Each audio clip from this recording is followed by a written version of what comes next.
দীর্ঘ সময় চুপ করে থাকাটা মারেফতের পরিচয়। যখন আপনি চুপচাপ থাকবেন, খুব বেশি কথা বলবেন না, বেশি অপ্রয়োজনীয় কথা বলবেন না, প্রয়োজনীয় কথা বলবেন, আল্লাহর পক্ষ থেকে আপনার কলবের উপরে ইলম আসবে, ইলমের জন্য আল্লাহর পক্ষ থেকে আসবে সব। দেখবেন ঠান্ডা মাথায় চিন্তা করলে সুন্দর গোছানো চিন্তা করা যায় না, এলোমেলো হবে না চিন্তাগুলো তো। এবং যদি আমরা বেশি ব্যস্ত থাকি, বেশি কথা বলি, তখন কিন্তু চিন্তাগুলো এলোমেলো হয়ে যায়। এটা বলা হচ্ছে প্রয়োজনীয় বিষয়গুলোর ক্ষেত্রেও কথার ক্ষেত্রে সতর্কতা অবলম্বন।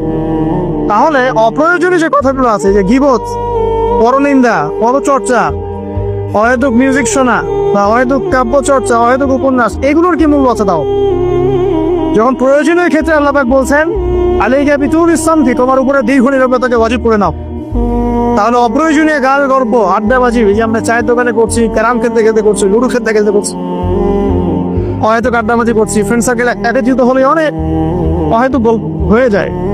এবং বেশিরভাগ গল্পের ক্ষেত্রে হয় গীবত বা রিয়া বা আত্মপ্রদর্শন, তাই না, বা সমালোচনা। আর বাই দ্য ওয়ে, জাতি হিসেবে আমরা খুব বাচাল জাতি। আর আমরা কাজের চেয়ে কথা বলতে বেশি পছন্দ করি, আমরা কাজের চাইতে কথা বলতে বেশি পছন্দ করি, কিন্তু যার উন্নত সভ্যতা তারা কথা কম বলে, কাজ বেশি করে।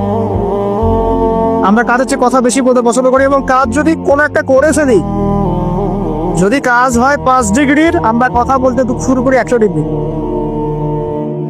ভাবখানা আমাদের এরকম। তো আমাদের এই জাতিগত পরিবর্তন আনতে হবে, কথা কম বলি আমরা, আল্লাহ পাক কাজ বেশি করা তৌফিক দান করুক। এবং কথা যখন বলবো সেটা যেন প্রয়োজনীয় কথা হয়। আর যদি কোনো অপ্রয়োজনীয় কথা হয়েও যায় কোনো জায়গায়, একটা দোয়া পরে উঠবেন, ইনশাল্লাহ কাজ সারা হয়ে যাবে। এটা বেশি জরুরি না?